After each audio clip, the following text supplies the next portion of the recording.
Hello guys, කොහොමද ඉතින් ඔයාලට අපි හැමෝම දන්නවා ලොකු ව්‍යසනයකට පස්සේ ලංකාව ආපහු හිටපු තැනින් නැගිටින කාලෙක තමයි අපි මේ පසු වෙන්නේ. ඉතින් ලංකාවෙන් ඈත රටක ජීවත් වුණත් ලංකාවේ අයට මොන හරි කරදරයක් වෙච්චහම අපිට ඒක ලොකුවට දැනෙනවා. ඉතින් අවතැන් වූ අපේම අය වෙනුවෙන් කරන්න පුළුවන් දේවල් පොඩියට වුණත් අපි ඉෂ්ට කරා. දෙසැම්බර් මාසෙ කියන්නේ මැජික් මාසයක්. පාට පාට වලින් පිරුණ මැජික් ලෝකයක්. ඉතාලි ජාතිකයෝ නම් කියන්නේ මේක ළමයි වෙනුවෙන්ම වෙන්නුණු උත්සවයක් කියලා. පොඩි ළමයි ඒ තරමටම නත්තලට ආසයි. අපේ මුළු පවුලම බෞද්ධ අය. නත්තල කියන්නේ කතෝලික අයටම ආවේනික උත්සවයක් වුණාට පොඩි කාලේ ඉඳලා මට වාසනාව ලැබුණා නත්තල සමරන්න. මේ අවුරුද්දේ ලංකාවේ අපි හුඟක් අය නත්තල සමරන්නේ නැහැ කියන එක මට විශ්වාසයි. වෙන අවුරුදු වල වගේ පාටි දාලා රතිඤ්ඤා ගහලා නත්තල සැමරුවේ නැති වුණාට ගෙදර තියෙන දේවල් වලින් ගේ සරසලා අපේ චූටි පැටවුන්ගේ සතුටු කරන එක වැරදි කියලා මම හිතන්නේ නැහැ.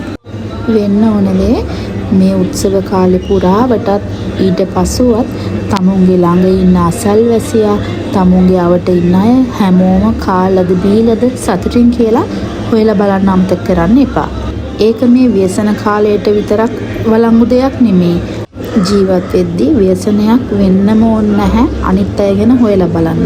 ඉතින් මමයි මගේ චූටි පුතයි අද අපි දෙන්න එළියට ආවා නත්තලට පොඩි දේවල් ටිකක් ගන්න. මේ අවුරුද්දේ මම ඉතාලියේ ගත්තු මගේ ගෙදර ගත කරන පළවෙනිම නත්තල තමයි මේ. අවුරුද්දේ එකම කාලයකට විතරක් කලෙලි බහින මේ ලස්සන සැරසිලි අතරේ අපි දෙන්න අතරමං වෙලා තමයි ඉන්නේ. කලින් අවුරුදු වලත් හැමදාම මම නත්තල් ගහ හදනවා. අපි හැමෝම බෞද්ධ අය වුණාට නත්තල් ගහක් ගෙදර හදන්න කිසියම් කෙනෙක්ගෙන් තහනමක් නැහැ. ඒකට හේතුව මගේ ගෙදර අපි හැමෝම හැම ආගමකටම ගරු කරන අය තමයි ඉන්නේ. අපි බෞද්ධ විදිහට පන්සල් යනවා වගේම පල්ලි ගියාපුවම පල්ලි ගිහිල්ලත් වඳිනවා. කෝවිල් වලටත් යනවා. ඒ හැම ආගමකටම අපි එක වගේ ගරු කරනවා අදහනවා. පොඩි කාලේ ඉඳන්ම නත්තල කියන්නේ මට ආගන්තුක දෙයක් නෙමෙයි. ඒකට හේතුව අපි මුළු පවුලම බෞද්ධ වුණත් අපි ජීවත් වුණේ කතෝලික ගමක. මම පොඩි කාලේ ඉඳන් ඉස්කෝලේ ගියේ කතෝලික ඉස්කෝලේකට.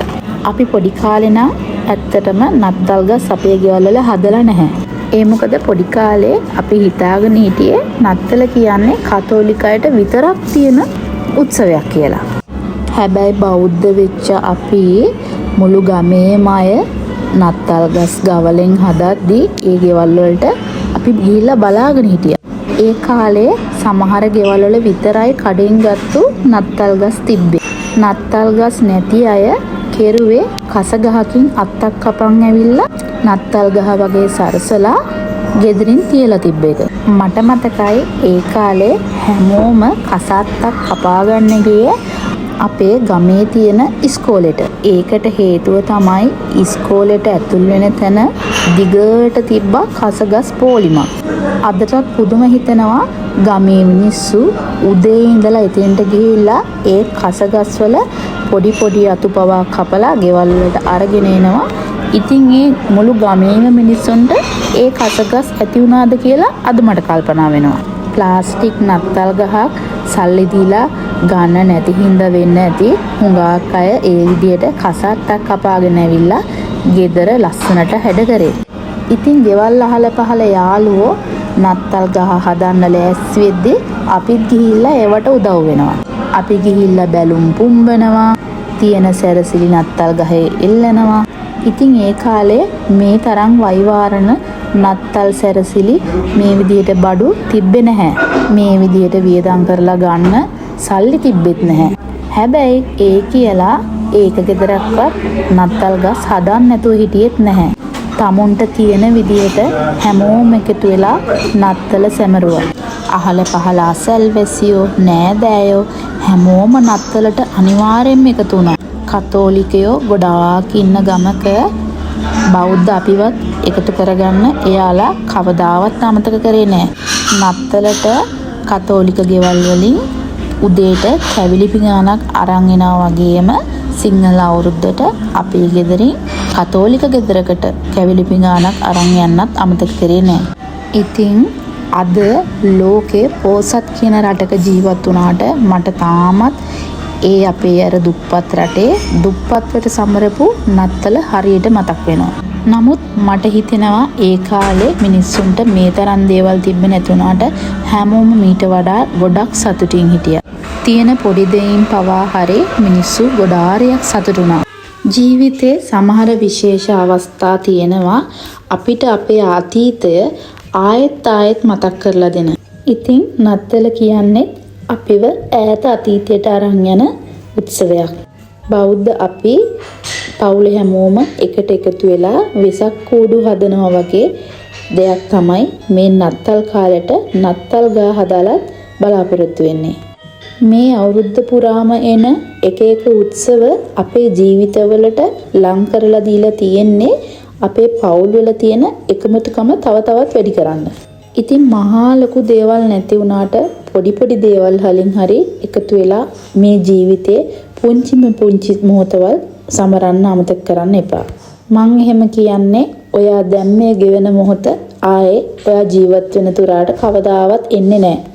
දරුවොත් එක්ක එකතු වෙලා ගිහිල්ලා මේ වගේ නත්තල් සැරසීලේ අරගෙන ඇවිල්ලා අම්මයි තාත්තයි එක දවසක් ඉඳගෙන දරුවොත් එක්ක මේ නත්තල් ගහ හදනකොට මොනතරම් සතුටක්ද. ඉතින් චූටි කාලේ ඉඳන්ම දරුවන්ව මේ අවස්ථාවලට සහභාගී කරගන්න එක අනිවාර්යෙන් හරිම වැදගත් එයාලගේ ජීවිතවලට. පුංචි කාලේ ඉඳන් එයාලට ලොකුවට නොතේරුණත් එයාලා ජීවිතේ ඉස්සරහට අරගෙන යන්නේ පවුල ඇතුලේ පටන් ගන්න දේවල් තමයි. ඉතින් ඔයාලා හැමෝම දන්නවනේ මමයි පුතයි ඉතාලියේ තනියම ඉන්නේ. ඒ වුණාට තනියම ඉන්නවා කියලා ජීවිතේ මොහොතවල් මග ඇරෙන්න දෙන්න හොඳ නැහැ.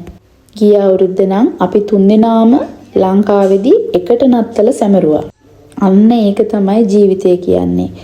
ඉතින් මේ නත්තල් කාලෙට තියෙන පාට වෛවාරණ ලෝකයේ ඇතුලේ මං වගේම ඔයත් අනිවාර්යයෙන්ම අතරමං වෙනවා ඇති. ඒ හින්දාමයි අද ගමනට ඔයාලවත් එකතු කරගත්තේ. නත්තල් කාලෙට ඒ කඩවල් වල තියෙන බඩු ඔක්කොම අපිට ගන්න බැරුව ගියත් ඒ බඩු අතරින් ඇවිදගෙන යද්දී මට නම් දැනෙන්නේ සුරංගනා කතාවක ජීවත් වෙනවා වගේ.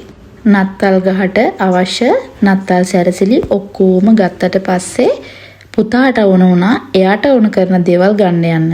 ළමයි චූටි කාලේට ඉල්ලන දේවල් අරන් දෙන්න හැම වෙලේටම පසුබට වෙන්න එපා. තමුන්ට පුළුවන් විදිහට එයා ඉල්ලන දෙයක් දීලා සතුටු කරන එක එයාගේ ජීවිතේටම එයාට මතක හිටිනවා. අපේ ලොකු තාත්තා මට අවුරුදු 4දී අරන් දුන්න පැන්සල් පෙට්ටියක් මට තාම මතකයි. ඉතින් shopping කරාට පස්සේ මායි පුතයි කන්න ආවා. නත්තල වෙනුවෙන් බබාලට ලස්සන මේස් කුට්ටමක් තෑගි හම්බුණා. මං හිතනවා මං අද දවසේ පෙන්නපු පාට සුරංගනා ලෝකෙට ඔයගොල්ලෝ කැමති වෙන්නේ නැති කියලා. ඉතින් ආපහු මේ වගේ ලස්සන වීඩියෝ එකකින් හම්බෙනකම් හැමෝම සතුටින් පරිස්සමින් ඉන්න.